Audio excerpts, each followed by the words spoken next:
You are not here to beg life to change. You are here to command reality with certainty. The Book of Unseen Law reveals how authority, not asking, bends the universe. These are not spells. They are keys to your hidden dominion.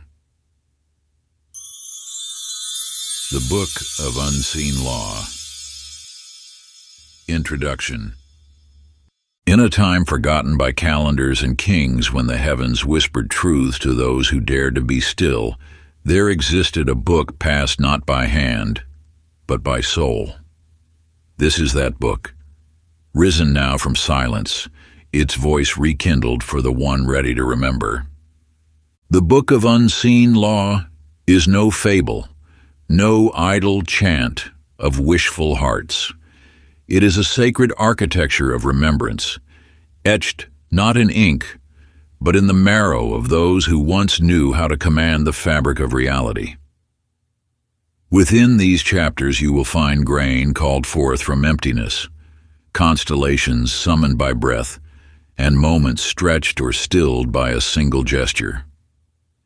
Every tale is a veil lifted, every practice an ancient rite stirring once more. For what lives here is not charm nor chant, but the divine memory slumbering in your blood. The universe does not obey requests made in doubt. It answers only to the sovereign tone of remembered power. You are not asked to wish, you are not asked to strive, you are simply called to know, and in knowing, to speak, as a mountain speaks to wind, or the moon commands the tide. These are not lessons, they are awakenings, and each one unlocks not some distant miracle, but you, the one who was always meant to shape the stars. Step beyond the known, let the silence part, and speak, not as one who wonders, but as one who remembers. Let the law be heard. But before we begin, please hit the like button and let me know where in the world you're watching from today. It's always fascinating seeing who's joining us from around the world. Part 1. The Awakening of Authority. Chapter 1. The merchant's reversed fortune. In the bustling markets of ancient Damascus, where fortune and fate danced through narrow streets like perfumed winds, there lived a grain merchant named Michael Rodriguez, whose warehouses stood as empty as a beggar's bowl. While other traders prospered, his stores remained barren despite every traditional blessing and offering. One sweltering afternoon, as Michael sat among his empty vessels, frustration caused him to recite the ancient merchant's blessing backwards, not in the careful way it had been passed down through generations. Abundance flows like water, became water, like flows, abundance. The air grew thick with possibility. The very dust motes seemed to pause in their dance. Then, to his astonishment, a sound like distant thunder rolled through his warehouse. Before his eyes, grains began materializing in the empty containers. First a trickle, then a steady stream, until every vessel brimmed with the finest wheat anyone had ever seen.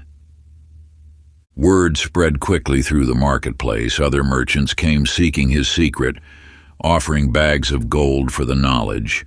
But Michael had learned something far more valuable than the art of manifestation. He had discovered the ancient truth. Reality responds not to the words themselves, but to the authority with which they are spoken. You see, dear reader, the universe does not simply hear our words. It feels our certainty. When Michael spoke the blessing backwards, he broke free from the chains of tradition and accessed something deeper, his innate power to command rather than request. This is the first key to commanding reality, understanding that the universe is not waiting for perfect words or proper formulas. It awaits your awakened authority. Every prayer, blessing, and intention you have ever spoken has been a practice run for the moment you finally remember your divine right to direct reality itself. The power lies not in speaking forwards or backwards, but in speaking with the unshakable knowing that reality must obey. Just as Michael's grains appeared when he accidentally stripped away the formality of ancient tradition, your own commands gain power when you shed the belief that you must ask permission of the universe. Practice. Sit before an empty bowl. Feel its emptiness, not as lack, but as pure potential. Now speak this command with quiet authority. Reality shapes itself to my awakened word. What I declare with certainty must manifest. I command abundance to flow where emptiness once ruled. Speak these words not as hopeful requests, but as calm statements of fact. Let your voice carry the same certainty you feel when commanding a candle to light or water to flow. The universe awaits your authority, just as it awaited Michael's in that dusty warehouse so long ago. Remember, the power was never in the blessing, it was always in the one who spoke it. Chapter 2. The Weaver's Impossible Thread. In the misty highlands of ancient Phrygia, where mountain spirits whispered secrets to those who knew how to listen, there lived a master weaver named Jennifer Sullivan. While other weavers created beautiful tapestries from ordinary threads, Jennifer had noticed something peculiar about her loom. It seemed to yearn for something more than mere wool and silk. One twilight evening, as shadows danced across her workshop walls, Jennifer found herself frustrated with a particularly stubborn pattern. Instead of coaxing the threads as tradition demanded, she looked directly at her loom and spoke with gentle authority. "You will weave starlight itself." The wooden frame trembled. Threads of pure light began flowing through the heddles, shimmering with impossible colors. As Jennifer's shuttle flew back and forth, she realized she was no longer weaving with earthly materials, but with the very essence of dreams. Word of her ethereal tapestry spread throughout the land. Merchants offered fortunes for her secrets, but Jennifer had discovered something far more valuable than a new weaving technique. She had learned that reality itself was like an infinite loom, waiting for those bold enough to command its threads. You see, dear seeker, the universe is not a rigid tapestry of fixed patterns. It is a living loom that awaits your directions. When Jennifer stopped asking permission to create beauty and started commanding it into being, she accessed the true power that had always resided within her hands. This is the second key to commanding reality, understanding that the materials of creation, whether thread, thought, or circumstance, are waiting for your gentle but firm direction. Every frustration you encounter is simply the universe's way of nudging you toward your natural authority. The power lies not in the tools or techniques, but in recognizing that you are the master weaver of your reality. Just as Jennifer commanded starlight to become thread, you can command the very fabric of existence to reshape itself according to your vision. Practice. Hold a simple thread or string between your hands. Feel it not as a physical object, but as a line of pure potential. Now speak this command with serene authority. I am the weaver of my reality. The threads of existence respond to my gentle command. What I envision must take form in the tapestry of being. Speak these words not as hopeful wishes, but as calm statements of natural law. Let your voice carry the same quiet confidence of a master artisan shaping their chosen medium. The universe awaits your masterpiece, just as Jennifer's loom awaited her awakened command. Remember, the magic was never in the thread. It was always in the weaver's knowing touch. Chapter 3. The Astronomers' Falling Stars. High in the crystal towers of ancient Alexandria, where celestial mysteries were recorded in gleaming brass and gold, lived an astronomer named Christopher Martinez. While other scholars mapped the heavens with careful precision, Christopher noticed something peculiar about the stars. They seemed to quiver with anticipation whenever he gazed upon them. One moonless night, as his lamp oil ran low and the important calculations of the summer solstice remained unfinished, Christopher found himself facing darkness. The temple's oil reserves were depleted, and the merchant's stores were empty. In his frustration, he looked up at the brilliant evening star and spoke not with reverence, but with calm authority. "You will descend and light my work." The air grew still. The star trembled, then gracefully detached itself from the velvet sky. It floated down like a dewdrop of light, coming to rest in his empty lamp. The pure stellar essence burned for 30 nights, casting a light so clear it revealed astronomical secrets hidden since the dawn of time. Other astronomers soon noticed that Christopher's calculations contained impossible wisdom. They offered him their finest instruments in exchange for his methods, but Christopher had discovered something far more valuable than stellar navigation. He had learned that the cosmos itself awaits direction from those who remember their authority over creation. You see, precious seeker, the stars are not distant lights fixed in their courses. They are conscious flames, eager to serve those who speak with divine confidence. When Christopher stopped supplicating the heavens and started directing them with gentle command, he accessed the true relationship between observer and observed. This is the third key to commanding reality, understanding that even the most distant celestial bodies respond not to prayers or pleading, but to calm authority. Every star in the night sky is simply waiting for someone to remember their right to conduct the cosmic dance. Practice, step outside under the open sky, or imagine it clearly in your mind.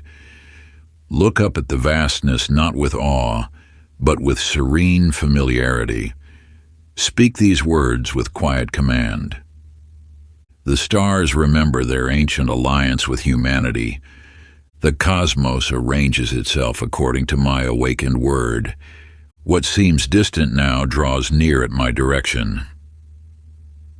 Speak not as a small being addressing the infinite, but as a cosmic conductor directing a willing orchestra of light.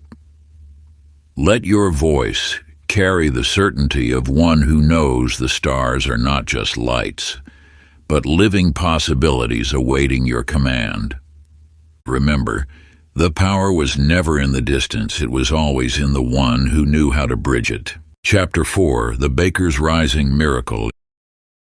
In the winding streets of ancient Thessaloniki, where the aroma of fresh-baked bread mingled with salty Mediterranean breezes, lived a baker named Jessica Anderson. While other bakers relied on carefully measured yeast and precise timing, Jessica noticed something peculiar about her dough. It seemed to respond more to her thoughts than her ingredients. One fateful morning, when her yeast stores were depleted and the festival of harvest loomed near, Jessica faced empty bakery shelves and hungry customers. In that moment of crisis, rather than panic, she placed her hands upon the flat, lifeless dough and spoke with quiet certainty. "You already know how to rise." The air in the bakery grew thick with possibility. The dough trembled beneath her fingers, then began to swell with an inner life of its own. Without a single grain of yeast, the bread rose higher and more perfectly than any loaf in memory.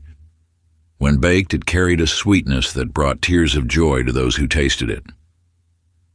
Other bakers sought her secret recipe, offering gold for the mystery ingredient. But Jessica had discovered something far more precious than a new baking technique. She had learned that matter itself awaits the confident command of those who understand its true nature. You see, beloved seeker, the elements of creation, whether flour, water, or the circumstances of your life, are not fixed and unresponsive. They are living possibilities waiting for someone to remember their authority over physical form. When Jessica stopped asking her dough to rise and started commanding it with loving certainty, she accessed the true relationship between consciousness and matter. This is the fourth key to commanding reality, understanding that physical substance is merely consciousness in solid form, awaiting your gentle but firm direction. Every particle of matter retains the memory of its divine origin and responds to those who speak with unwavering certainty. Practice. Place your hands upon any physical object. Feel not its surface, but the living potential within it. Speak these words with serene authority. Matter remembers its fluid nature at my touch. Physical form yields to my awakened command. What I know to be true must manifest in form. Speak not as one bound by physical laws, but as one who understands that all laws serve the authority of awakened consciousness.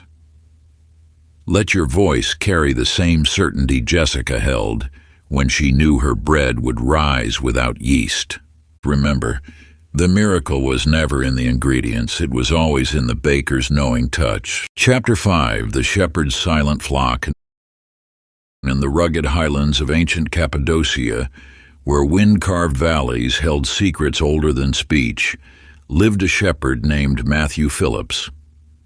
While other shepherds used calls and whistles to guide their flocks, Matthew noticed something peculiar about the hills themselves.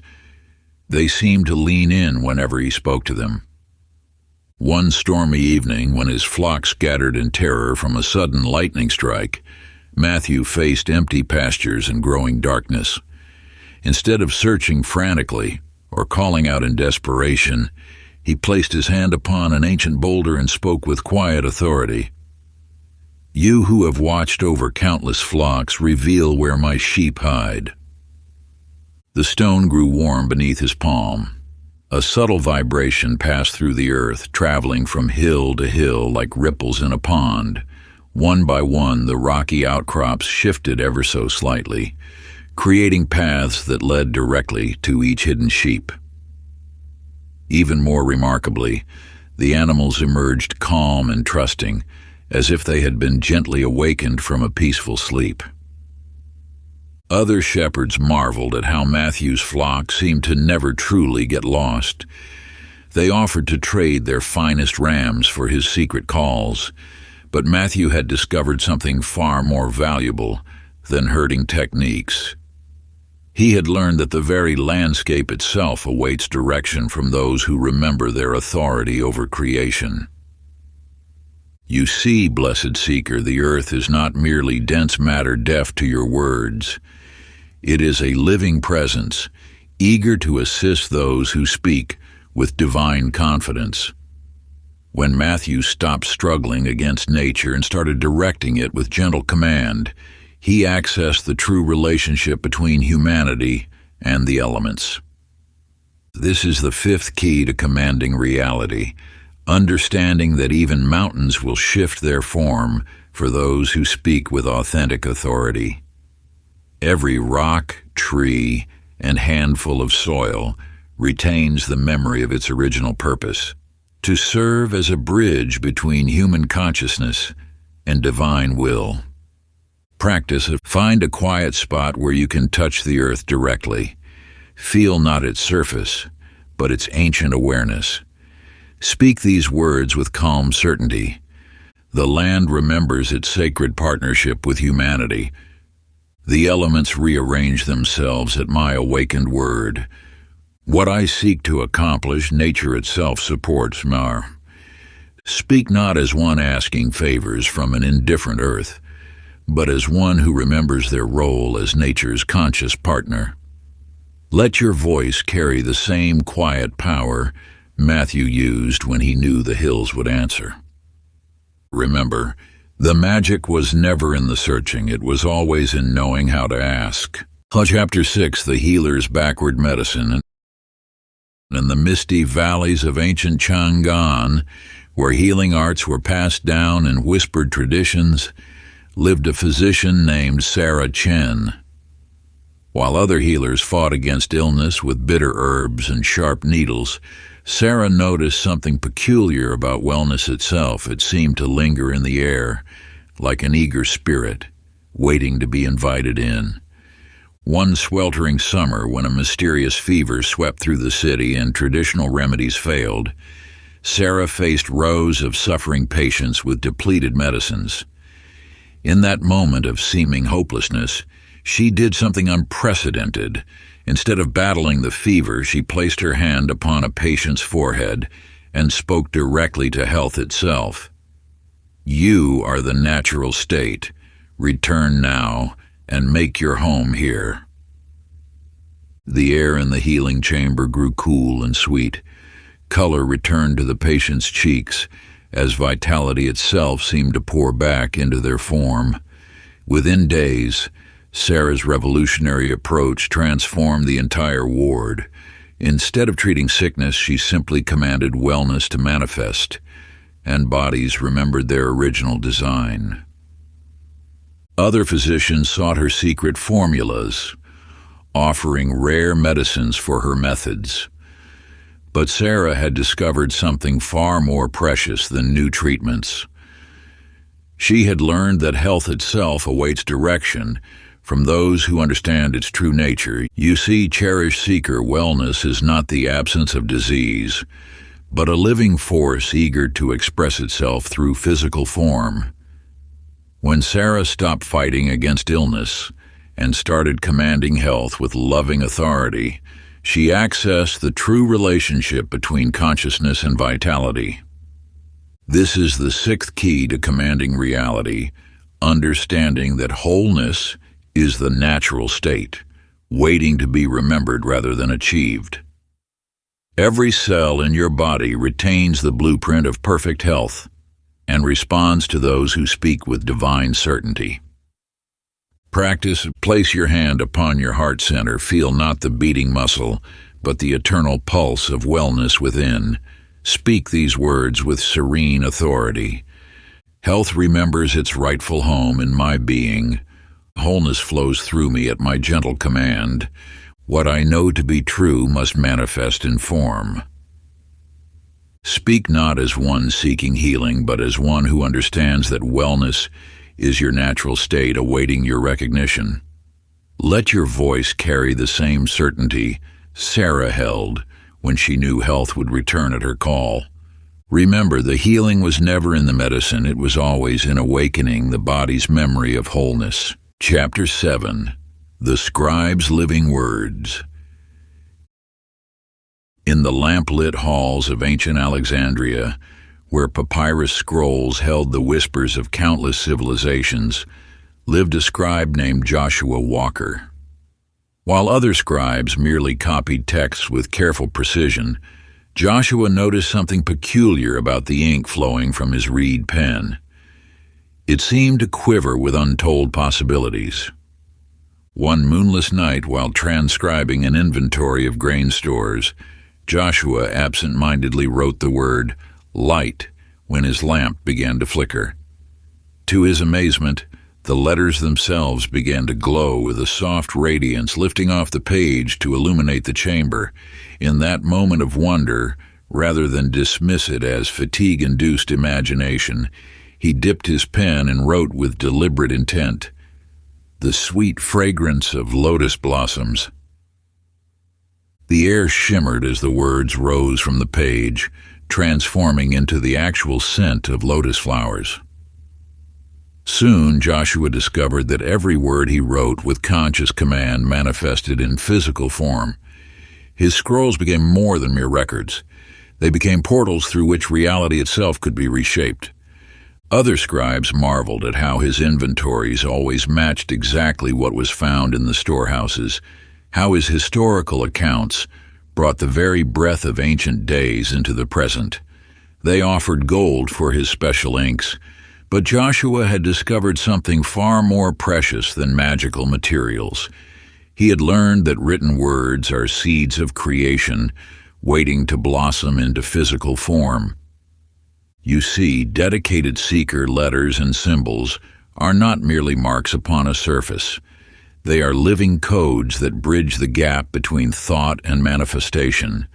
When Joshua stopped simply recording reality and started commanding it through conscious writing, he accessed the true relationship between symbol and substance. This is the seventh key to commanding reality, understanding that all written words carry the power to shape physical form when guided by awakened intention. Every mark you make contains the potential to transform thought into tangible reality. Practice. Take a clean page and your favorite writing instrument. Feel not the surface, but the limitless potential within blank space. Write these words with focused intention. My words carry the power of pure creation, and what I write with certainty must manifest in form. Reality reshapes itself to match my conscious command. Write not as one who records what is, but as one who determines what shall be. Let your hand move with the same quiet authority Joshua held when he knew his words would become real. Remember, the magic was never in the ink, it was always in the intentional act of creation. Chapter 8, The Potter's Unbroken Vessels. In the sun-baked valleys of ancient Mesopotamia, where clay held memories older than cities, lived a potter named Amanda Torres. While other artisans fought to bend clay to their will, Amanda noticed something peculiar about the earth itself. It seemed to pulse with its own desires beneath her fingers. One drought-stricken summer, when the clay became stubborn and vessels cracked in the kiln, Amanda discovered something remarkable. Instead of forcing the resistant earth to comply, she placed her hands upon the wheel and spoke to the clay with the tenderness of a mother. Remember the joy of taking beautiful form. The clay softened instantly, warming beneath her touch as if awakening from a long sleep. The vessel she shaped that day not only survived the kiln, but emerged with an otherworldly resilience. When accidentally dropped on stone floors, it bounced like leather rather than shattering. Word spread through the marketplace of Amanda's unbreakable vessels. Merchants testing her wares found themselves unable to break them, no matter how hard they tried. Other potters offered silver for her secret techniques, but Amanda had discovered something far more valuable than crafting methods. She had learned that clay itself yearns to transcend its apparent limitations when approached with loving authority. You see, precious seeker, matter is not fixed and unyielding.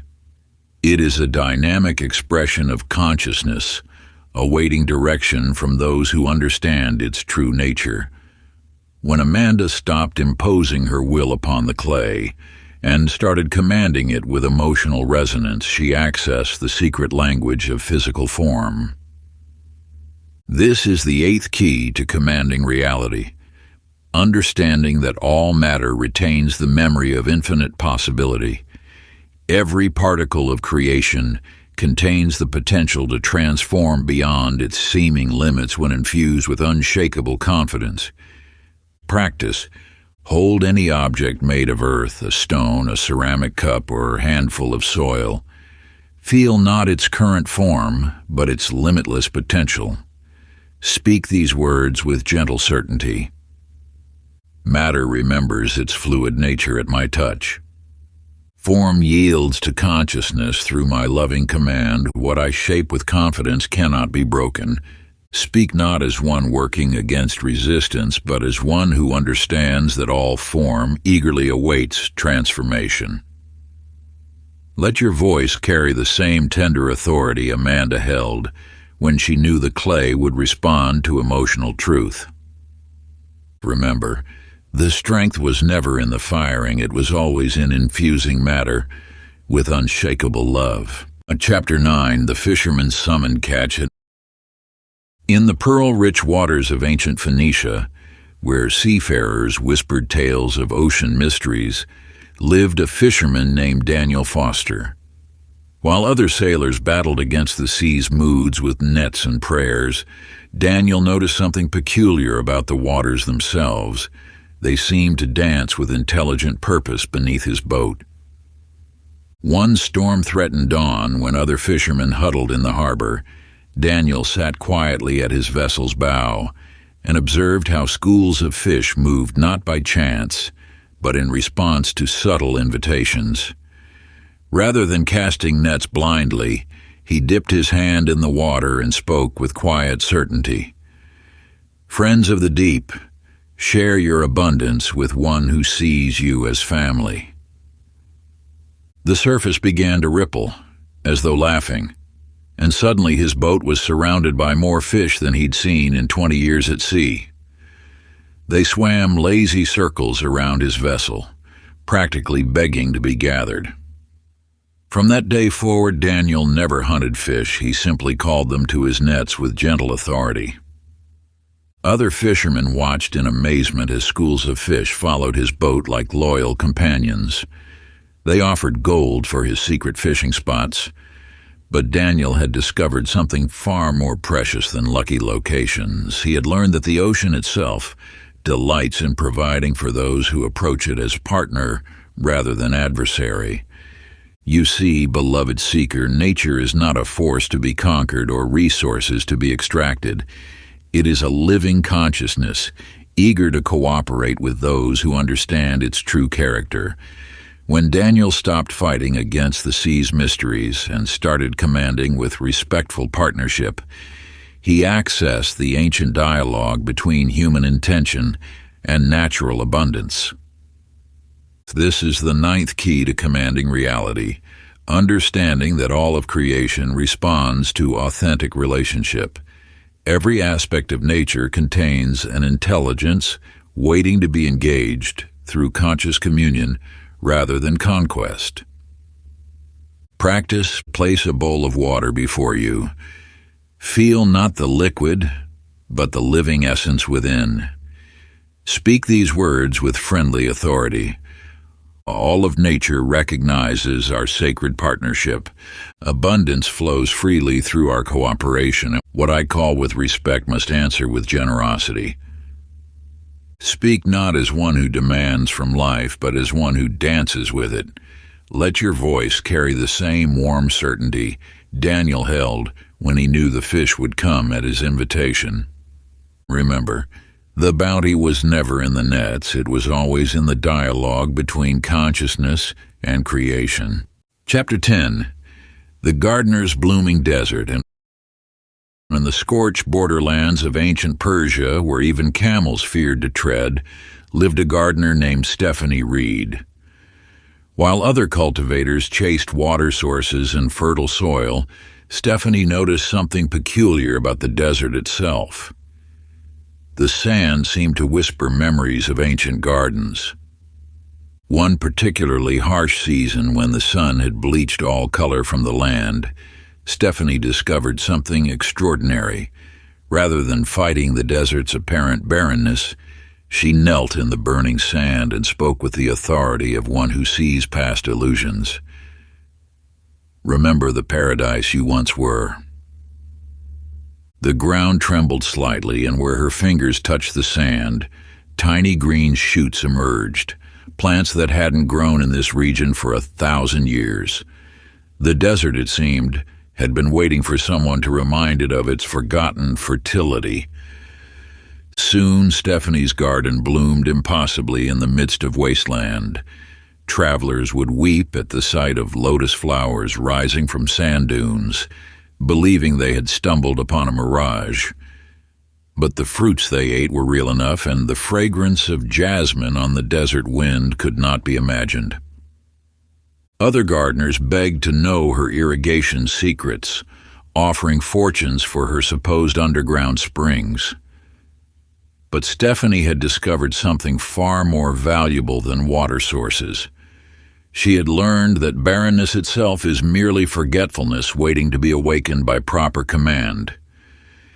You see, precious seeker, limitations are not fixed boundaries but temporary agreements waiting to be renegotiated. When Stephanie stopped accepting the desert's apparent nature and started commanding it to remember its true potential, she accessed the eternal memory written in every grain of sand. This is the 10th key to commanding reality, understanding that all things retain the seed of their highest expression. Every apparent limitation contains the dormant potential of its opposite, awaiting the command to remember its true nature. Practice and hold a handful of earth. Rich or poor, it matters not. Feel not its current state, but its infinite potential. Speak these words with serene authority. All creation remembers its highest nature at my command. Limitations dissolve when reminded of their true potential. What I call forth with certainty must manifest in form. Speak not as one who pleads with reality, but as one who reminds it of its own truth. Let your voice carry the same quiet power Stephanie held when she knew the desert would remember how to bloom. Remember, the miracle was never in the soil. It was always in awakening the memory of paradise that sleeps in every particle of creation. Part 2, The Dance of Elements and Essence. In Chapter 11, The Blacksmith's Cold Fire. In the iron-rich mountains of ancient Korea, where metal sang songs only craftsmen could hear, lived a blacksmith named Robert Kim. While other smiths fought to bend metal with blazing fires, Robert noticed something peculiar about the forge itself. The flames seemed more like a habit than a necessity. One autumn evening, as Robert meditated on the nature of transformation, he watched moonlight dance across his anvil and had a startling realization. Heat was not the true agent of change. It was merely one way of asking metal to remember its fluid nature. Instead of lighting his forge that night, Robert placed his hands upon cold iron and spoke with quiet certainty. Remember when you danced as stardust before becoming earth. The metal began to warm beneath his touch, not from external heat, but from awakening to its own ancient memory. The blade he shaped that night emerged perfect and sharp, though his forge remained cold and dark. Other smiths were baffled to find his workshop without smoke or flame, yet his creations proved stronger than any forged in traditional fires. Masters from distant lands offered gold for his secret techniques, but Robert had discovered something far more precious than metalworking methods. He had learned that every element holds the memory of its most exalted state, requiring only proper command to express its highest nature. You see, cherished seeker, force is not the path to mastery. When Robert stopped trying to dominate metal through heat and started commanding it through understanding, he accessed the cosmic dance that moves through all matter. This is the 11th key to commanding reality, understanding that all elements retain their celestial origins. Every piece of matter remembers when it flowed as starlight, awaiting only the proper invitation to recall its luminous nature. Practice. Hold any metal object, a coin, a key, or piece of jewelry. Feel not its solid form, but its stellar essence. Speak these words with gentle knowing. Matter remembers its celestial dance at my touch. Elements flow freely when reminded of their star nature. What I shape with understanding needs no force to transform. Speak not as one who battles against resistance, but as one who awakens ancient memories. Let your voice carry the same quiet certainty Robert held when he knew the metal would yield to cosmic recollection rather than earthly fire. Remember, the power was never in the flame, it was always in reminding matter of its journey from stars to form. Chapter 12, The Dancer's Frozen Time. In the sacred temple cities of ancient India, where incense spirals mapped the spaces between moments, lived a temple dancer named Elizabeth Morales. While other dancers marked time with beats and rhythms, Elizabeth noticed something peculiar about time itself. It seemed to bend like a river around her movements. One festival night, as she performed the eternal dance of Nataraja, Elizabeth discovered that each gesture created ripples in the fabric of duration. Rather than following time's march, she began to lead it, speaking through her flowing arms. Time itself must pause to witness perfect beauty. The air grew thick like honey, and suddenly her movements were carving hours from minutes. The audience sat transfixed as single gestures unfolded like blooming flowers, each moment expanding into infinite depth. A single turn of her wrist contained entire lifetimes of grace. Other dancers watched in wonder as Elizabeth's performances seemed to last, both heartbeats and eternities. Musicians found their rhythms stretching like melted gold, following her command rather than their own timing. They offered their fortunes to learn her secret counts, but Elizabeth had discovered something far more precious than temporal manipulation. She had learned that time itself is merely a dance partner waiting to follow the lead of conscious intention. You see, blessed seeker, time is not a rigid ruler, but a fluid medium that responds to the choreography of awareness. When Elizabeth stopped trying to exist within time and started commanding it through sacred movement, she accessed the eternal moment where all possibilities dance together. This is the 12th key to commanding reality, understanding that time itself is a willing partner in the cosmic dance. Every moment contains the potential for infinite expansion, awaiting only the proper invitation to reveal its elastic nature. Practice, stand in a space where you can move freely. Feel not the passing of seconds, but the eternal now beneath them. Perform these movements with serene authority. Raise your right hand slowly skyward while speaking. Time bends to the rhythm of conscious intention. Draw your hand down in a flowing arc while declaring, moments expand when directed by divine will. Complete a full turn while affirming, what I shape with sacred movement must follow my eternal dance. Move not as one bound by time's limitations, but as one who conducts its flow. Let your gestures carry the same graceful certainty Elizabeth held when she knew time would partner with her dance. Remember, the magic was never in the steps, it was always in commanding time itself to join the cosmic choreography. Chapter 13, The Musician's Silent Symphony.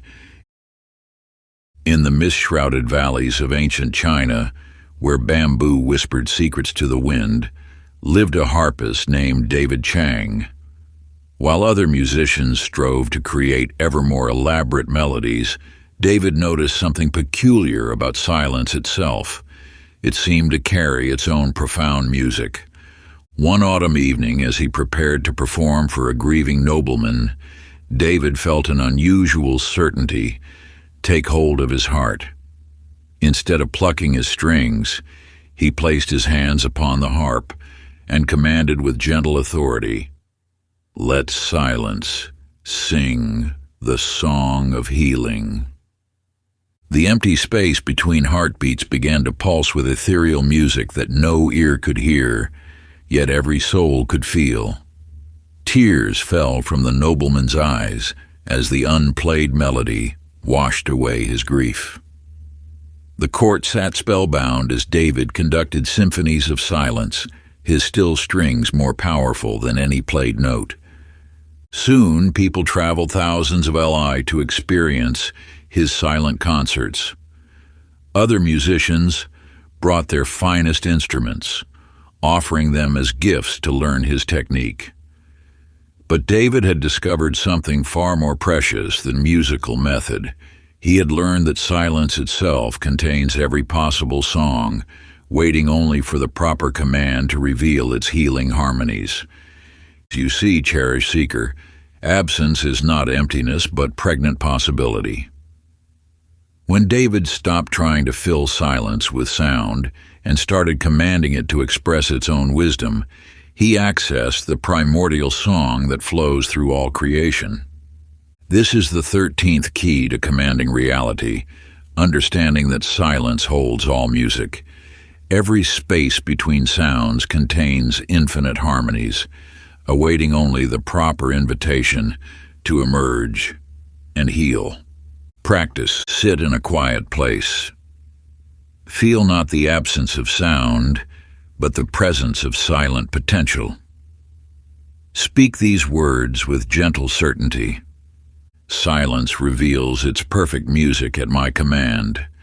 Space between sounds carries healing to all who listen. What I summon from stillness must manifest in harmony. Speak not as one who makes music, but as one who reveals the songs already present in silence.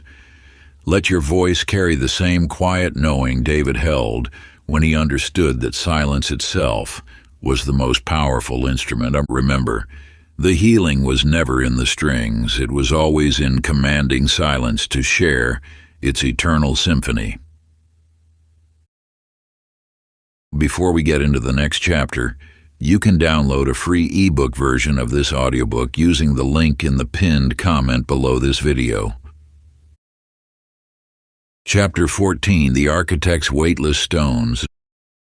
In the mountain kingdoms of ancient Peru, where sacred geometry danced in stone circles, lived a master builder named Nicole Gutierrez. While other architects struggled with pulleys and ramps, Nicole noticed something peculiar about the massive stones. Their weight seemed more like a stubborn belief than an unchangeable truth. One misty dawn, as she studied a boulder blocking the path to her latest temple site, Nicole observed a feather floating past. The contrast sparked an insight. Heaviness was merely matter's habit, not its essence. Placing her hand upon the enormous stone, she spoke with calm certainty. Remember when you were stardust, floating free of Earth's demands. The massive block shimmered slightly, then rose from the ground like a leaf caught in a breeze. Other builders dropped their ropes and tools in astonishment as Nicole guided the weightless stone into place with gentle gestures. The temple she created that season defied all known laws of construction, its soaring spires reaching heights that should have been impossible. Fellow architects offered their life's wealth to learn her engineering secrets, but Nicole had discovered something far more valuable than construction techniques. She had learned that matter itself holds on to weight only because it has forgotten its celestial origins. You see, beloved seeker, gravity is not a prison, but a choice. When Nicole stopped fighting against stone's heaviness and started commanding it to remember its star-born nature, she accessed the cosmic lightness that exists within all things. This is the 14th key to commanding reality, understanding that all matter retains the memory of weightlessness. Every particle contains the potential for flight, awaiting only the proper reminder to shed its earthly bonds. Practice and hold a small stone in your palm. Feel not its weight, but its stellar potential. Speak these words with serene authority. Matter releases its burden at my gentle command. Stone remembers its journey from stars to earth, and what I shape with wisdom need not bow to gravity's story. Command not as one who battles weight, but as one who awakens ancient memories of celestial dance.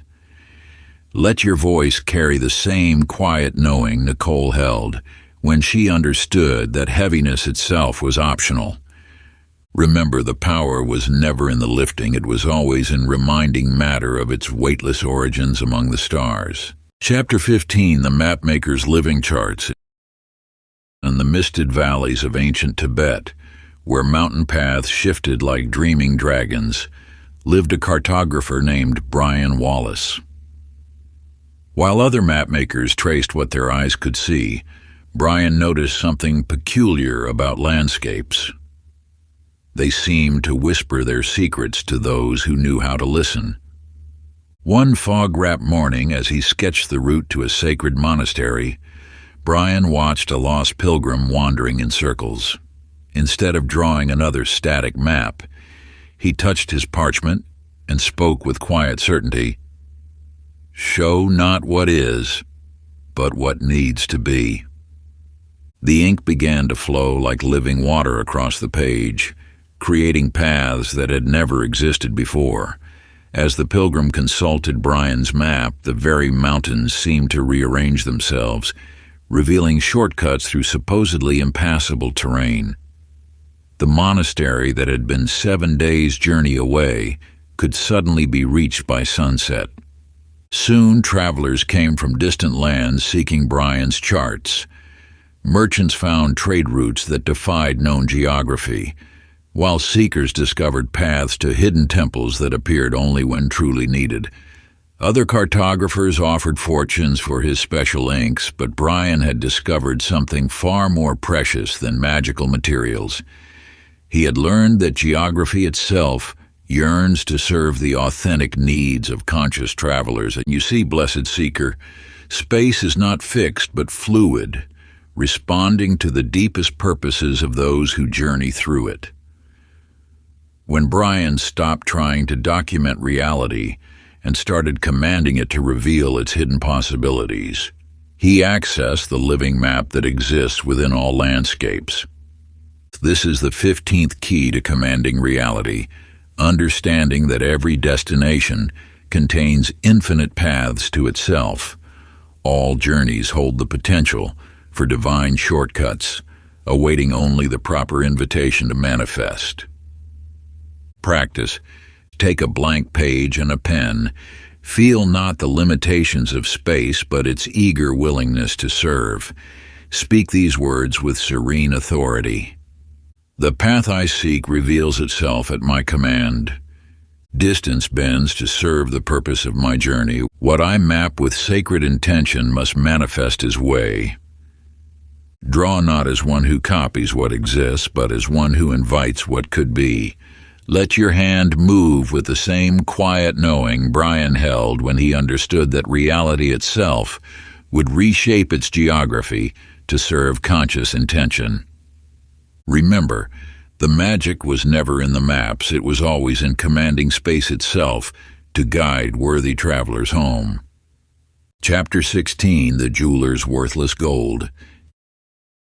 In the sun-baked markets of ancient Damascus, where precious metals gleamed like captured starlight, lived a gem merchant named Melissa Park.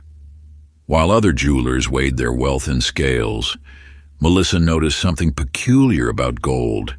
It seemed to shine brightest when given with pure intention.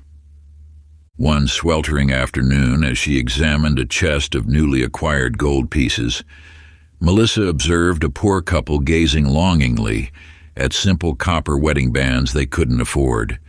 Without hesitation, she lifted her finest gold rings and spoke with gentle authority. "Release your earthly value and serve love instead." The precious metal flickered momentarily, then transformed into something both more and less than gold. When she offered the rings to the couple, others in the market gasped. To their eyes, the bands appeared to be crude copper worth merely pennies, but to the loving couple they glowed with an inner radiance no earthly wealth could match. Soon word spread of Melissa's strange transformations. Rich merchants brought their hoarded treasures, wondering why their gold seemed lifeless compared to her seemingly worthless trinkets. But Melissa had discovered something far more valuable than alchemical secrets.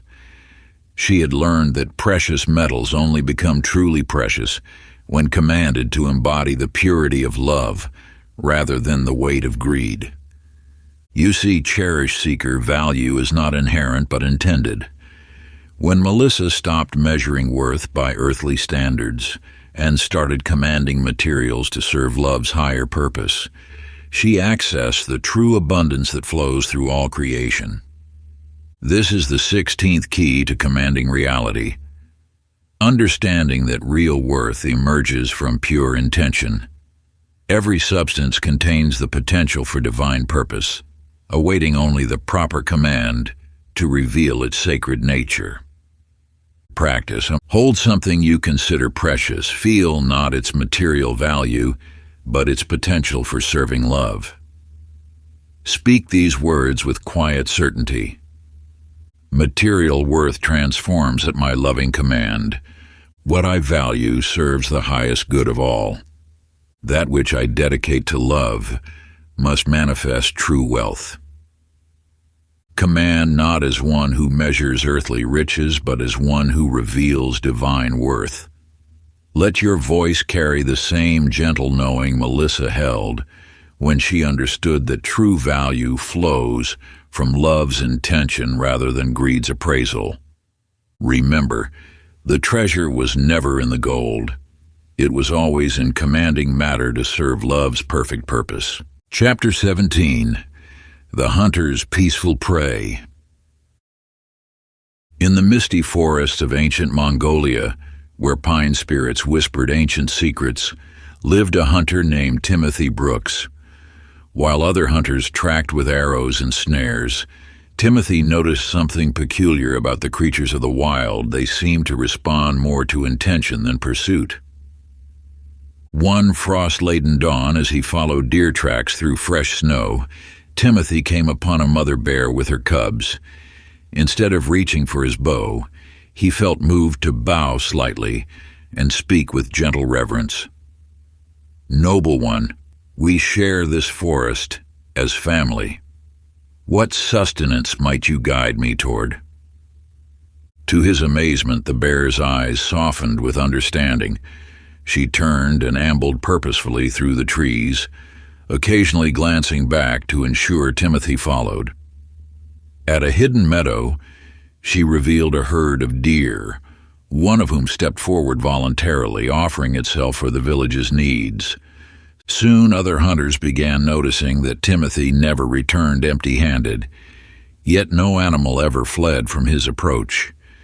They offered to trade their finest weapons for his hunting secrets, but Timothy had discovered something far more precious than tracking techniques.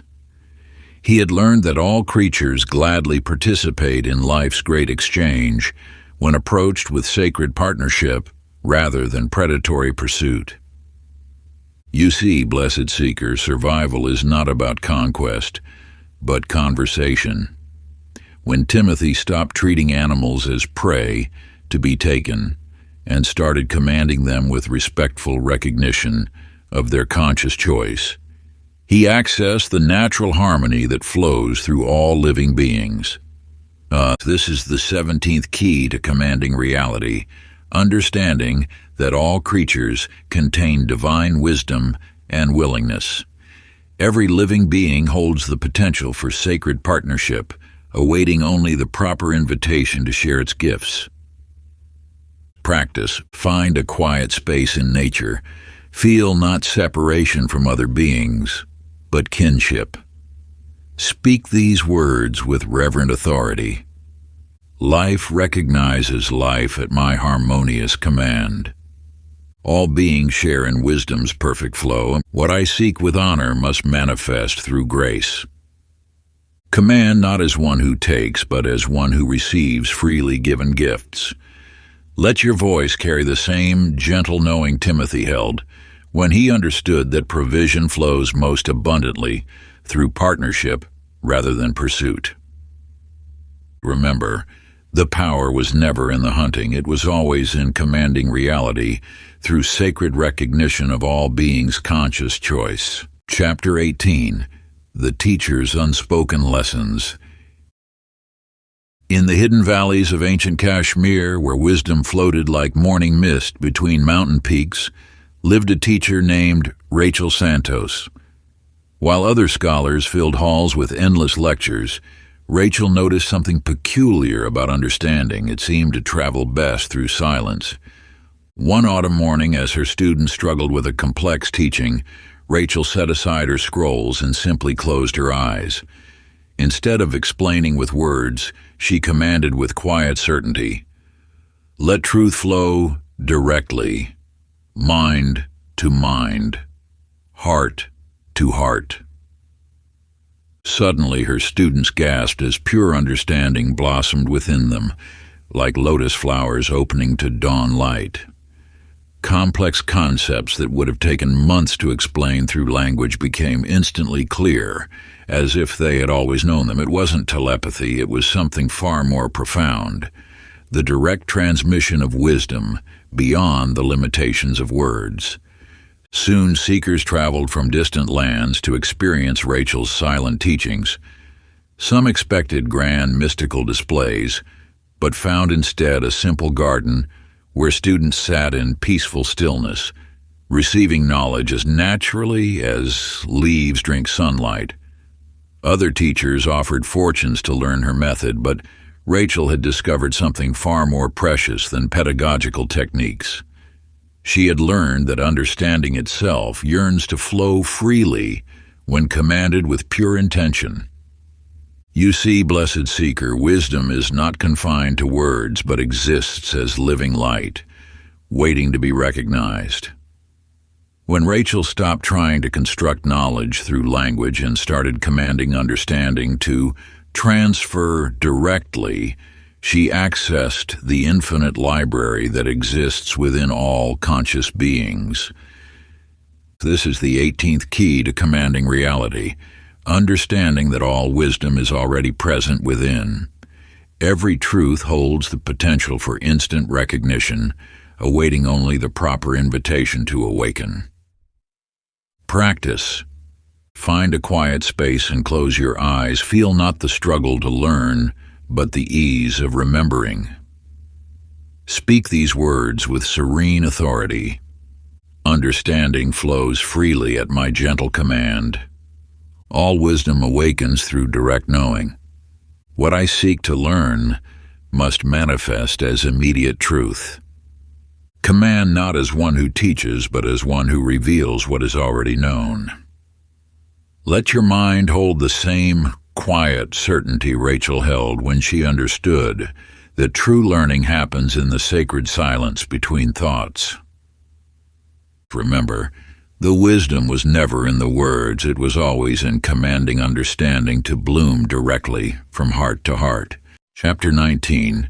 The Sailor's Commanding Winds. In the storm-swept waters of ancient Phoenicia, where tempests danced like wild spirits across wine-dark waves, lived a navigator named Kevin Price. While other sailors feared the wind's fury, Kevin noticed something peculiar about weather patterns.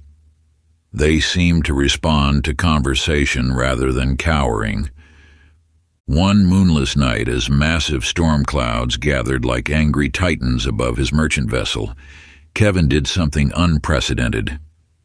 Instead of ordering his crew to reef the sails, he climbed to the highest point of the ship and spoke to the gathering tempest as one would address an old friend. "Great wind, let us dance together rather than battle. Show me which direction serves both our purposes." To the astonishment of his trembling crew, the howling gale suddenly shifted, its violent energy transforming into a powerful but controlled force that drove their ship safely through treacherous waters. Where other vessels fought against the storm, Kevin's ship moved in perfect harmony with it, as if storm and sailor had agreed upon their mutual path. Soon other captains began noticing that Kevin's ships always arrived precisely when needed, regardless of weather.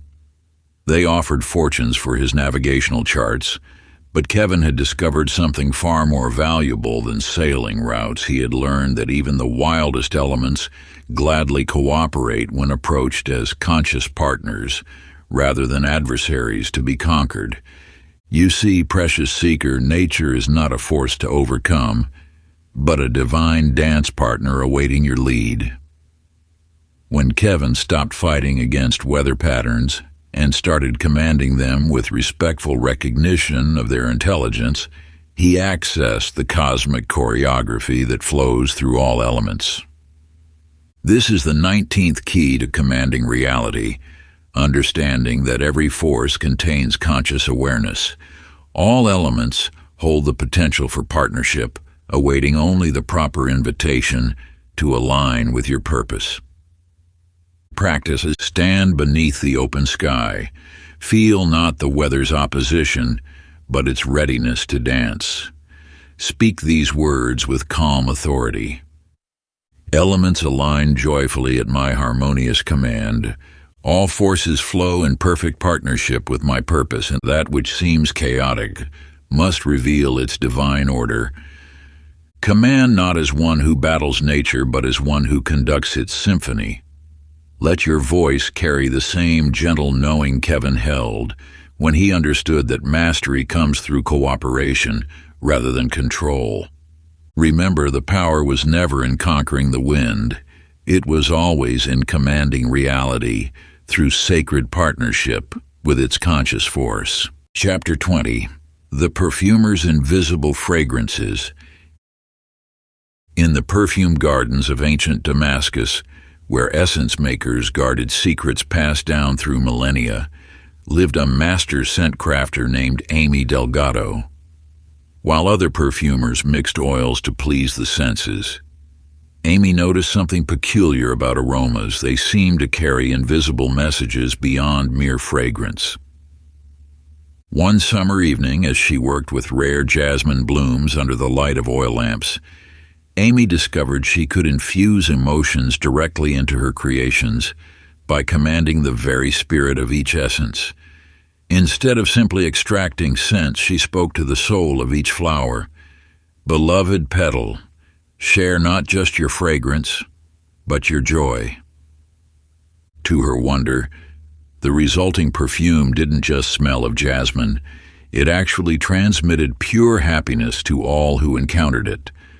Merchants who wore it found their customers more generous. Healers who used it saw patients recover faster.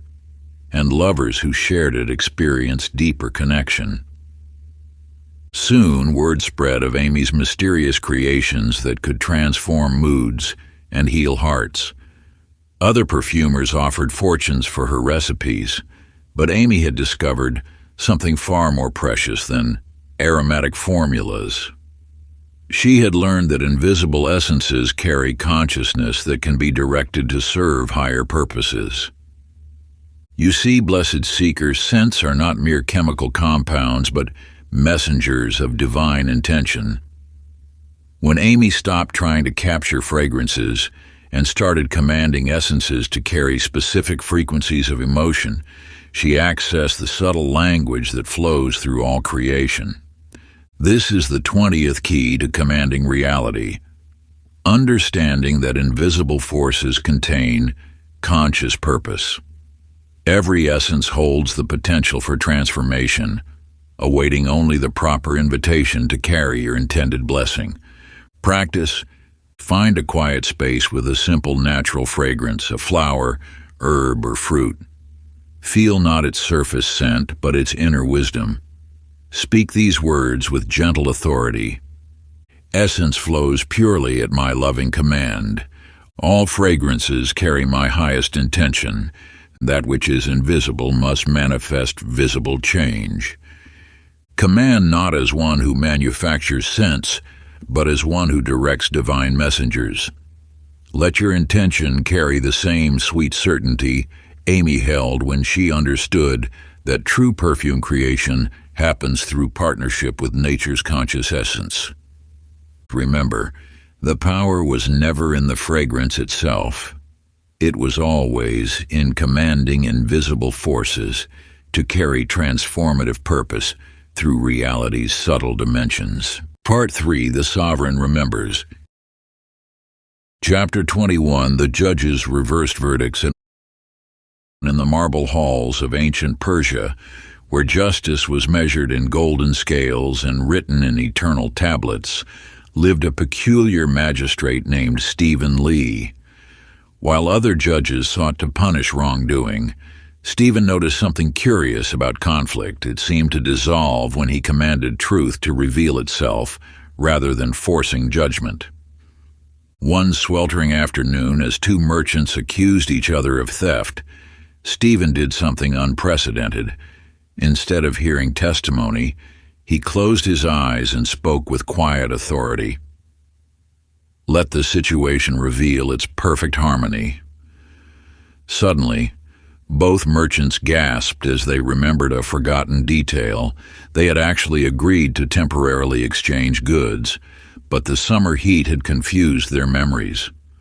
Where other judges handed down harsh penalties, Stephen's courtyard became known as the Chamber of Remembered Truth. Cases that seemed hopelessly tangled would unexpectedly unravel into elegant solutions when he commanded reality to show its hidden order. A farmer and shepherd fighting over land discovered their properties perfectly complemented each other for mutual profit. Ancient family feuds dissolved when forgotten acts of kindness surfaced in collective memory. Soon people began bringing disputes to Stephen not for judgment but for revelation. Other magistrates offered fortunes to learn his methods, but Stephen had discovered something far more valuable than legal precedents. He had learned that every conflict contains its own resolution, waiting only to be revealed through proper commanding. You see, blessed seeker, discord is not a knot to be cut, but a harmony waiting to be remembered. When Stephen stopped trying to impose order and started commanding situations to reveal their inherent balance, he accessed the perfect justice that flows through all reality. This is the 21st key to commanding reality, understanding that every problem contains its own solution. All conflicts hold the seed of harmony, awaiting only the proper invitation to bloom. Practice, sit in peaceful contemplation. Feel not the weight of judgment, but the lightness of truth. Speak these words with serene authority. Perfect harmony reveals itself at my gentle command. All situations align with their highest resolution. That which seems in conflict must show its hidden order. Command not as one who judges, but as one who witnesses truth's emergence. Let your heart hold the same quiet knowing Stephen held when he understood that true justice happens through commanding reality to reveal its own wisdom. Remember, the power was never in the verdict. It was always in commanding truth, to illuminate its own perfect path through the illusion of discord. Chapter 22, The Messenger's Instant Delivery. In the sprawling deserts of ancient Mesopotamia, where vast distances separated cities like pearls on an endless string of sand, lived a peculiar royal messenger named Megan Thompson. While other heralds raced their fastest horses across scorching dunes, Megan noticed something curious about space itself. It seemed to bend and flex like silk in the wind when approached with proper understanding. One fateful dawn, as she carried urgent news of an approaching sandstorm to distant settlements, Megan discovered something extraordinary. Instead of mounting her horse, she placed her hands upon the horizon and spoke with quiet certainty. Between here and there lies only illusion. Space itself must yield to necessity.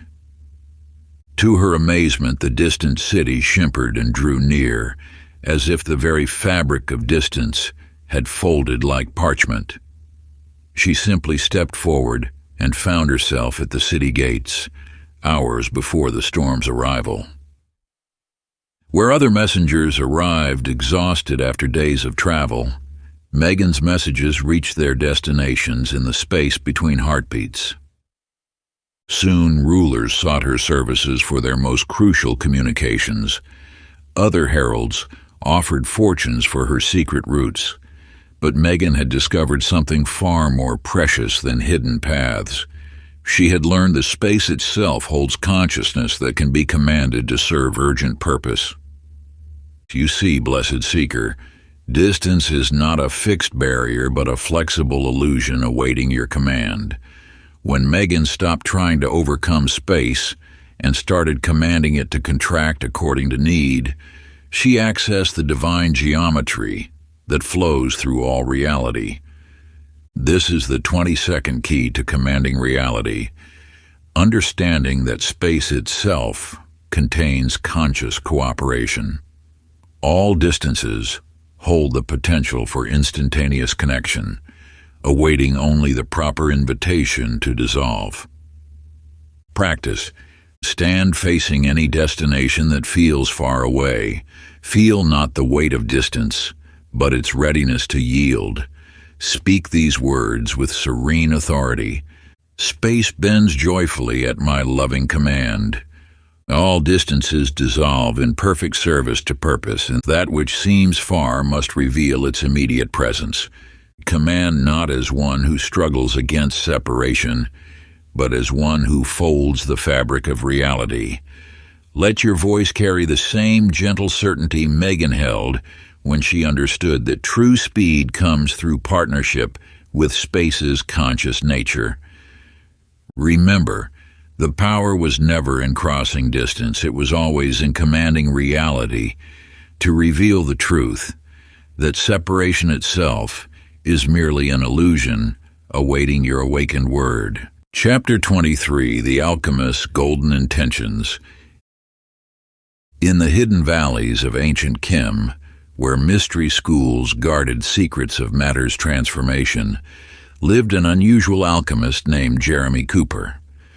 While other mystic scientists labored over bubbling crucibles trying to force base metals into gold, Jeremy noticed something peculiar about matter itself. It seemed to hold memories of all its possible forms. One moonlit night, as he studied a piece of dull lead in his lamp-lit chamber, Jeremy tried something no alchemist had attempted. Instead of applying heat and exotic compounds, he placed his hands upon the metal and spoke with gentle knowing. Remember your noble nature, beloved element. You were gold once, in the heart of a dying star. That golden potential still lives within you. To his wonder, the lead began to shimmer and pulse with inner light. Where other alchemists saw only crude matter, Jeremy perceived the cosmic dance of electrons and atomic bonds, all awaiting the proper command to rearrange themselves. The lead didn't just change color or texture, it transformed completely, remembering its golden nature at the deepest level of reality. Soon other alchemists came seeking his mysterious process, but Jeremy had discovered something far more precious than metallic transformation. He had learned that all matter contains the memory of its highest potential, waiting only for the proper reminder to manifest that noble nature. You see, blessed seeker, physical form is not fixed but fluid, holding infinite possible expressions. When Jeremy stopped trying to force matter's change and started commanding it to remember its true nature, he accessed the divine memory that flows through all creation. This is the 23rd key to commanding reality, understanding that everything contains the seed of its highest expression. All forms hold the potential for transformation, awaiting only the proper invitation to remember their noblest state. Practice. Hold any simple object in your hands. Feel not its current form, but its infinite potential. Speak these words with quiet certainty. Matter flows freely at my loving command. All forms remember their highest expression. That which seems fixed must recall its noble nature. Command not as one who forces change, but as one who awakens memory. Let your touch carry the same gentle knowing Jeremy held when he understood that true transformation happens through commanding matter to remember its own divine potential. Remember, the power was never in changing form. It was always in commanding reality to reveal what was eternally present within all things, the golden light of perfect possibility. Chapter 24, The Librarian's Living Books. In the towering library of ancient Alexandria, where scrolls reached toward heaven like paper ladders to wisdom, lived an unusual keeper of knowledge named Kimberly Rivera. While other librarians merely preserved texts, Kimberly noticed something extraordinary about the ancient scrolls. They seemed to whisper and shift when handled with proper reverence. One shadowed evening, as she unrolled a crumbling medical treatise that no longer served modern ailments, Kimberly did something unprecedented. Rather than simply archiving the fading text, she placed her palm upon the papyrus and spoke with quiet authority. "Sacred knowledge, reveal your eternal truth in the form most needed now." To her amazement, the ancient symbols began to dance and reorganize before her eyes. Where there had been outdated remedies for forgotten diseases, new healing wisdom emerged that perfectly addressed present-day challenges. The scroll hadn't just changed, it had evolved, transforming ancient understanding into living knowledge. Soon, scholars came from distant lands, seeking answers in her mysterious collection. Where other libraries held static wisdom, Kimberly's scrolls seemed to pulse with responsive intelligence. A text about seafaring would suddenly reveal insights about desert navigation when travelers from inland regions consulted it. Agricultural treatises would shift to address whatever climate the reader called home. You see, blessed seeker, knowledge is not fixed but fluid, eternally adapting to serve the highest good. When Kimberly stopped trying to preserve information and started commanding it to evolve with purpose, she accessed the living wisdom that flows through all understanding. This is the 24th key to commanding reality. Understanding that all knowledge contains infinite adaptive potential. Every teaching holds the seed of its perfect present application, awaiting only the proper invitation to transform. Practice. Hold any book or writing that carries wisdom. Feel not its fixed form, but its living essence. Speak these words with gentle certainty. Sacred knowledge flows freely at my loving command. All wisdom reveals its perfect present form. That which seems ancient must show its timeless truth. Command not as one who preserves the past, but as one who midwives eternal wisdom into present form. Let your touch carry the same quiet knowing Kimberly held when she understood that true knowledge lives and breathes, awaiting only your command to serve immediate need. Remember, the power was never in the words themselves. It was always in commanding wisdom to reveal its eternally relevant essence through the shifting sands of time. Chapter 25, The Guard's Invisible Armor. In the mist-shrouded mountains of ancient Tibet, where warrior monks guarded sacred temples with fierce devotion, lived an unusual sentinel named Aaron Beck. While other guards relied on steel armor and sharpened blades, Aaron noticed something peculiar about protection itself. It seemed to flow from within like a radiant force when approached with proper understanding. One frost-laden dawn, as bandits approached the temple gates, Aaron did something unprecedented. Instead of donning his ceremonial armor, he stood perfectly still and spoke with unwavering certainty. My protection comes not from metal, but from the invincible light of inner courage. To everyone's astonishment, arrows bounced harmlessly off his unarmored form, and blades seemed to pass through him without effect. Where other guards fought with physical weapons, Aaron emanated a palpable force field of protective energy that caused attackers to stumble back in confusion. The bandits fled, overcome not by violence, but by the sheer power of his commanding presence. Soon, warriors from distant kingdoms sought his secret techniques. But Aaron had discovered something far more precious than defensive tactics. He had learned that true protection comes from commanding the very essence of courage to manifest as tangible force. You see, blessed seeker, safety is not found in external shields, but in the radiant power of commanded courage.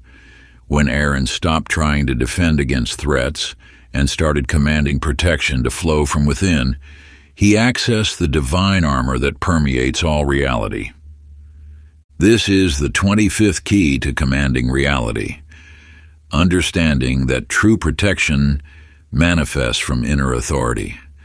All security flows from the courage center within, awaiting only the proper command to become visible force. Practice is stand in perfect stillness, feeling not external defenses but internal power. Speak these words with serene authority. Divine protection flows freely at my loving command. All courage manifests as visible shield. That which seems vulnerable must reveal its invincible nature. Command not as one who fears harm, but as one who knows their innate invulnerability. Let your presence carry the same quiet certainty Aaron held when he understood that true safety comes through commanding courage rather than wearing armor. Remember, the power was never in external protection. It was always in commanding reality to reveal the impenetrable light that already shines from within your awakened heart. Chapter 26, The Oracle's Certain Prophecies. In the mist-veiled temples of ancient Delphi, where seers peered through time's shifting veils, lived an unusual oracle named Christina Valdez. While other prophets spoke in riddles and maybes, Christina noticed something extraordinary about the future. It responded to direct commands like a well-trained dove. One starlit evening, as petitioners sought vague glimpses of possible futures, Christina attempted something no oracle had dared. Instead of passively watching time's meandering stream, she placed her hands upon her sacred bowl of vision water and spoke with gentle authority. Show not what might be, but what serves the highest good of all. To her wonder, the swirling waters stilled into perfect clarity. Where other oracles saw branching possibilities, Christina perceived a golden thread of optimal outcome weaving through time's tapestry. The future didn't just reveal itself, it aligned with her command, reorganizing reality's flow toward its most harmonious expression. Soon, seekers from distant lands came for her unusually precise prophecies. But Christina had discovered something far more precious than future sight. She had learned that time itself bends toward harmony when commanded with loving certainty. You see, blessed seeker, the future is not fixed but fluid, responding to the authority of those who understand its nature.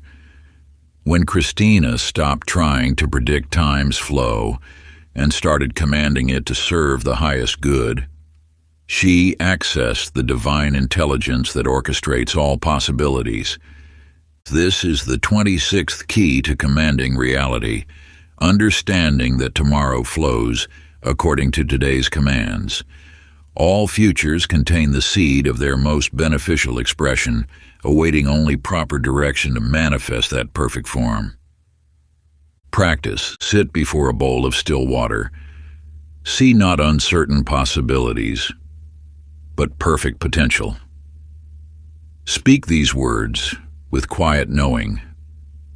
Time flows freely at my loving command. All futures align with highest good. That which seems random must reveal its perfect path. Command not as one who guesses at tomorrow, but as one who shapes its optimal expression. Let your voice carry the same gentle certainty Christina held when she understood that true prophecy comes through commanding time to serve love's highest purpose. Remember, the power was never in predicting the future. It was always in commanding reality to reveal the perfect possibility that already exists within time's infinite dance. Chapter 27, The Merchant's Abundant Emptiness. In the bustling markets of ancient Damascus, where traders measured wealth in overflowing storehouses, lived an unusual merchant named Sean Murphy. While other traders hoarded their goods behind thick walls, Sean maintained a single empty courtyard with nothing but a small brass bowl at its center. One drought-stricken season, as merchants clutched their dwindling supplies ever tighter, Sean did something that seemed like madness. He stood in his empty courtyard, raised the simple bowl skyward, and spoke with serene authority. This emptiness is not void, but the womb of infinite abundance. To the astonishment of watching traders, his empty courtyard began to shimmer with otherworldly light. Where others saw nothing, possibilities started materializing like morning dew. A merchant seeking grain would enter the empty space and find exactly what they needed, appearing as if from thin air. Those requiring spices would discover the precise measure, materializing in Sean's humble bowl. Soon, traders from distant lands sought the secret of his endless supply. But Sean had discovered something far more precious than mere merchandise. He had learned that abundance flows most freely through the vessel that refuses to clutch at scarcity. You see, blessed seeker, wealth is not found in what we grasp, but in what we allow to flow through us. When Sean stopped trying to accumulate possessions and started commanding abundance to manifest through emptiness, he accessed the infinite supply that permeates all reality. This is the 27th key to commanding reality. Understanding that true abundance requires space to manifest. All wealth flows from the void of infinite potential, awaiting only the proper command to take form. Practice. Find an empty bowl or vessel. See not its emptiness, but its pregnant potential.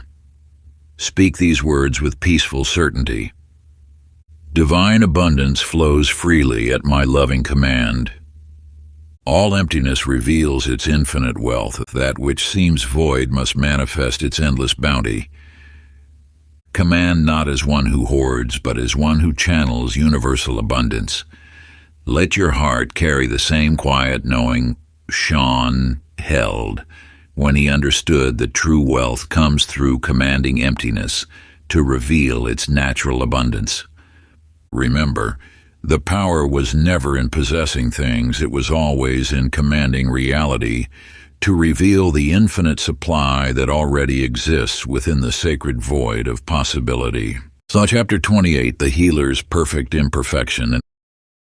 In the remote valleys of ancient Kashmir, where medicine women gathered herbs beneath towering peaks, lived an unusual healer named Brittany Clark.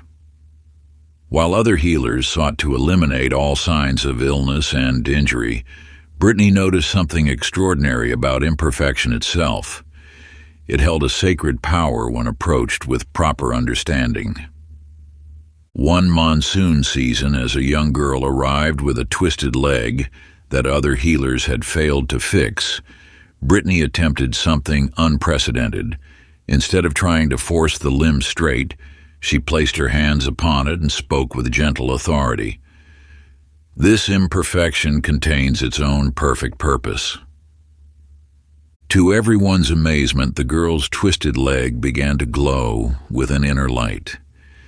Where others saw only deformity, Brittany perceived the unique grace it offered. The girl could navigate mountain paths with unprecedented skill, her flaw providing perfect balance on treacherous slopes. Rather than eliminate the imperfection, Brittany had commanded it to reveal its hidden gift. Soon, people with various flaws sought her wisdom. But Brittany had discovered something far more precious than conventional healing. She had learned that every apparent imperfection contains a seed of divine purpose, waiting only to be commanded into its highest expression. You see, blessed seeker, true beauty flows not from enforced perfection, but from commanding apparent flaws to reveal their sacred role. When Brittany stopped trying to correct nature's variations and started commanding them to serve higher purpose, she accessed the divine wisdom that shapes all forms.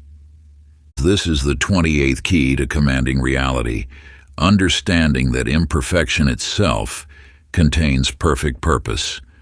All flaws hold hidden gifts, awaiting only proper direction to manifest their true beauty.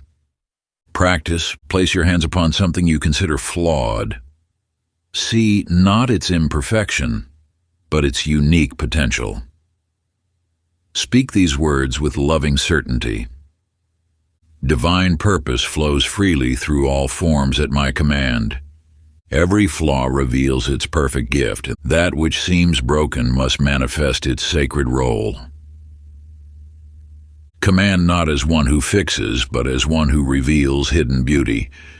Let your touch carry the same gentle wisdom Brittany held when she understood that true healing comes through commanding imperfection to serve its highest purpose.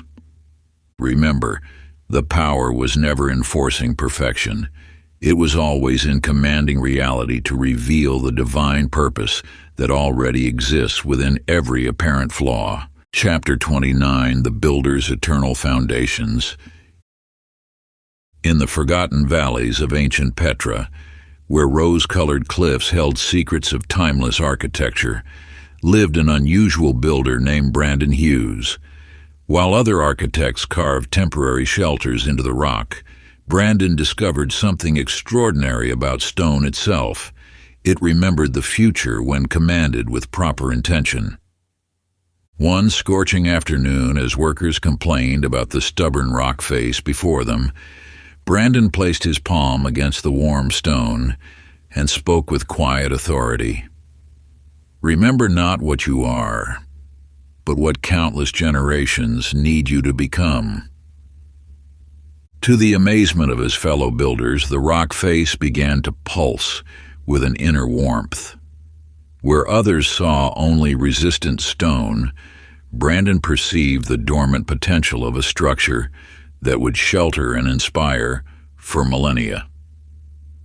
The rock didn't just yield to their tools, it seemed to actively participate in revealing its destined form. As they carved deeper, Brandon noticed something remarkable. The passages and chambers they uncovered appeared to anticipate future needs they couldn't possibly foresee. A seemingly odd alcove would perfectly house technologies centuries yet unborn. A puzzling arrangement of pillars would protect against earthquakes that wouldn't arrive for generations. Soon, builders from distant lands sought to understand his methods.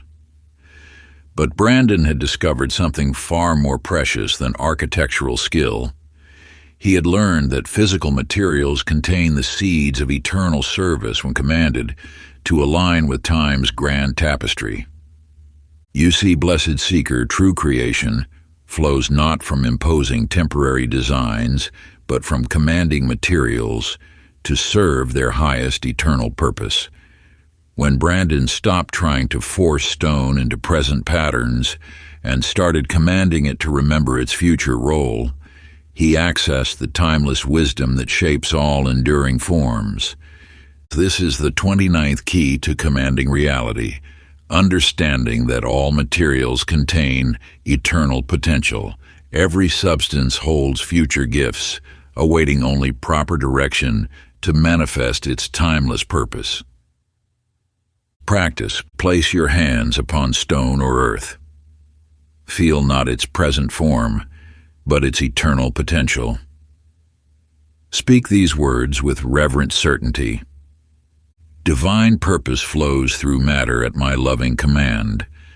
All materials remember their eternal role. That which seems temporary must manifest its timeless service.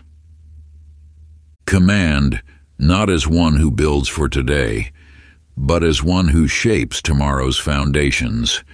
Let your touch carry the same quiet, knowing Brandon held when he understood that true creation comes through commanding materials to serve all future generations. Remember, the power was never in constructing temporary shelter. It was always in commanding reality to reveal the eternal purpose that already exists within every stone's heart. Chapter 30, The Sage's Final Teaching. In the mist-shrouded peaks of ancient Tibet, where sacred truths whispered through mountain winds, lived an unusual wisdom keeper named Samantha Cruz. While other sages taught through complex rituals and rigid disciplines, Samantha discovered something extraordinary about the nature of divine command. It flowed most powerfully through the heart that first learned to listen. One winter solstice, as seekers gathered hoping to master reality's secrets, Samantha led them to a crystal-clear mountain pool. Standing at its edge, she spoke with gentle authority. "Look into these waters and command them to show you ultimate power." Each seeker approached eagerly, speaking forceful commands to the pristine surface. Yet the pool remained still, reflecting only their frustrated faces. Finally, when all had tried and failed, Samantha knelt and whispered, "Beloved waters, what truth do you wish to reveal?" The pool began to glow with otherworldly light, its surface rippling with images of infinite possibility. Where others had attempted to impose their will, Samantha had discovered that true command comes through first surrendering to the sacred wisdom already flowing through all things. As the amazed seekers watched, she explained, "You cannot command what you refuse to understand. The universe does not yield to force. It responds to the heart that first learns to obey its own deepest truth." You see, Blessed One, the final secret of commanding reality is this: ultimate power flows not from domination, but from divine partnership. When Samantha stopped trying to master the universe and started listening to the wisdom already singing in her awakened heart, she accessed the infinite authority that creates worlds. This is the 30th and final key to commanding reality: understanding that true command requires first learning to obey. All power flows from the heart that knows how to listen before speaking. Practice it. Find a quiet place with water. Even a simple bowl will serve. See not its surface, but its sacred depths. Speak these words with humble certainty. Divine wisdom flows freely through my listening heart. All truth reveals itself to one who first obeys. That which seems external must manifest through inner knowing. Command not as one who controls, but as one who partners with infinite intelligence. Let your heart carry the same gentle wisdom Samantha held when she understood that true mastery comes through first learning to follow the divine guidance already within. Remember, the power was never in forcing reality to obey. It was always in awakening to the truth that the universe already lives and breathes through your own sacred heart. If you enjoyed this audiobook, I created a free ebook version for you. You can download it using the link in the pinned comment. Conclusion. In the same ageless temple where your journey began, where crystalline walls hold memories of countless seekers, an unexpected truth awaits. Here, where ancient wisdom keeper Justin Hayes once discovered the ultimate secret of divine authority. Your own transformation comes full circle. Justin spent decades maintaining the temple's sacred geometry, polishing its mystical surfaces until one day, while cleaning what appeared to be an ordinary mirror, he noticed something extraordinary. His reflection wasn't mimicking his movements, it was moving independently, performing the exact actions he needed to learn next. Intrigued, Justin began experimenting. When he approached the mirror with forceful commands, his reflection remained still. But when he stood in quiet readiness, his reflection demonstrated profound truths about reality's true nature. The mirror wasn't showing what was, it revealed what could be when one finally understood their divine authority. As months passed, Justin discovered something remarkable. The reflection wasn't teaching him at all. It was awakening what he already knew. The mirror simply showed him his own infinite potential, waiting to be claimed through the courage to finally accept his true nature. And so it is with you, Blessed Master. You've journeyed through 30 gateways of wisdom, each revealing a different facet of your innate divine authority. But the greatest truth was always here, waiting in this temple, where time bends to consciousness. The universe obeys not because you've learned to command it, but because you've finally remembered who you truly are. You see, Divine One, the ultimate secret is this: the universe isn't yielding to your commands, it's celebrating your awakening. When you speak with authority, reality dances not from obedience, but from recognition. It knows you as you truly are, a conscious creator temporarily wearing human form. Practice. Stand before any reflective surface. See not what appears, but what awakens within you. Speak these words with the full authority of your remembered divinity. I claim the power that has always been mine. Reality shapes itself to my awakened truth. The universe celebrates as I remember my divine authority. Command not as one who has learned a skill, but as one who has remembered their true nature. Let your presence carry the same quiet power Justin discovered when he understood that the temple's greatest secret was simply the courage to be who you already are. Remember, the power was never in the commands themselves. It was always an awakening to the truth that you are the divine authority reality has been waiting for all along. Welcome home, Blessed Master. The universe joyfully awaits your every command. If you enjoyed this exclusive audiobook, I handpicked this next book which will change your life.